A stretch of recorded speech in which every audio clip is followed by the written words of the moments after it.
Hello, I'm doing some interesting reading now. It's in regards to some education reforms and evolution over a time frame in higher academic institutions, universities. It's funny, I have my own particular cause I'm petitioning for right now. But just to give you a little synopsis of some things.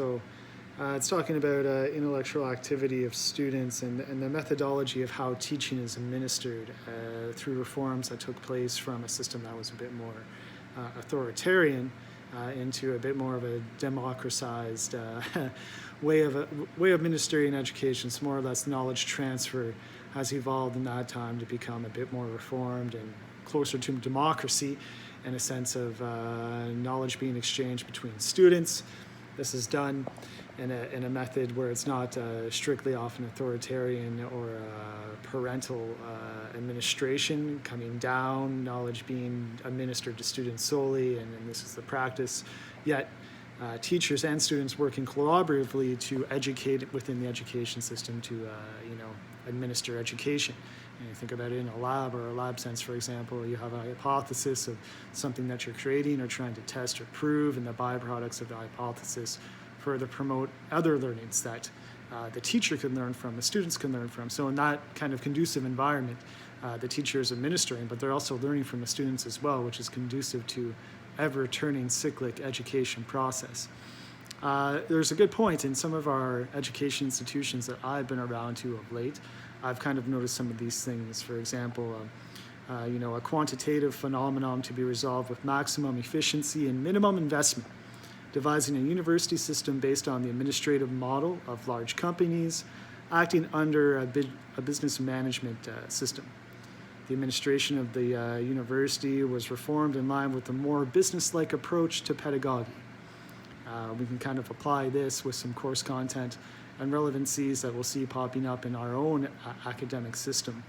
But the scary thing about this is the enlightenment of this kind of approach of administering education also transfers into academic capitalism, for example, or the corporate university, where the course content is a bit more modded and changed and evolved, and funding is more heavily placed in those things to fund those kind of education assessments, courses, and programs, and some of the other programs to receive funding or whatever it may be based off demand or not, or capital earning long-term programmation, return on investment, is not seen as such, and those programs are cut, right?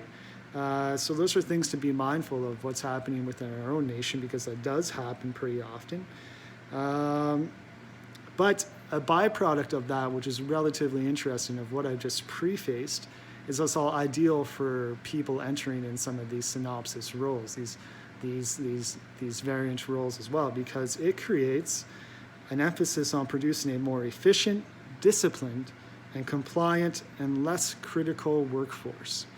Now that could be beneficial depending on the role pertinence of what you're trying to evolve, create, manifest, or distort into a workplace, or it could be very detrimental, right? And then it just kind of goes on and talks about course content evolved in I think Britain after the '09 recession, saying that there was from Blair kind of in a Thatcherite kind of extremist kind of ideal for funding, trying to keep some sort of still water frame, but not quite possible because there is a recession that took place then. Contemporary downsizing in many cases complete the amputation of certain subjects like philosophy, literature, modern languages, is linked to the rational impetus and emphasizes the need for higher student numbers, knowledge transfer, resource input, and profit margins. These things are not there, but restructuring the university is kind of taking shape in our area, where we do know some programmation is returning more capital and investment and is more in need in a corporate sector or business sector.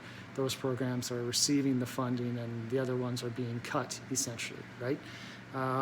But getting back to the notion of knowledge transfer between students, as a lab example, for example, where knowledge is not just an autocratic hierarch methodology of a teacher administering to students the education, but also learning from the students or fostering an environment for a cyclic educational process. Students enlightening other students, teachers administering the educational practice and material, learning from the students, modifying as it goes, the students sometimes enlightening the teachers as well.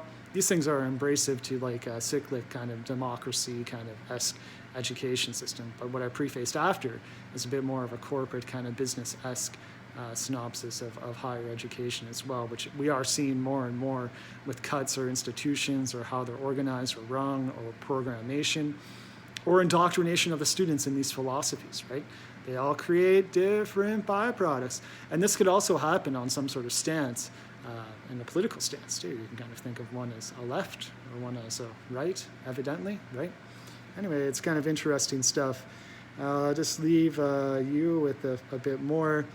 The ideal venue for teaching material that could be prejudicial to the country's social order and democracy. So we're again talking about democratizing reforms. Anyway, the production of knowledge has become sum by the logic of the market. And I think that is an excellent point to end on, because that's exactly it. The production of knowledge has become sum by the logic of the market, the demands for return on capital, and the further need to kind of appropriate business-esque development through course content and manipulation of the universities by increased downsizing, reduced marginalization of the students, and this kind of rhetoric that's transforming higher education needs. Anyway, bye.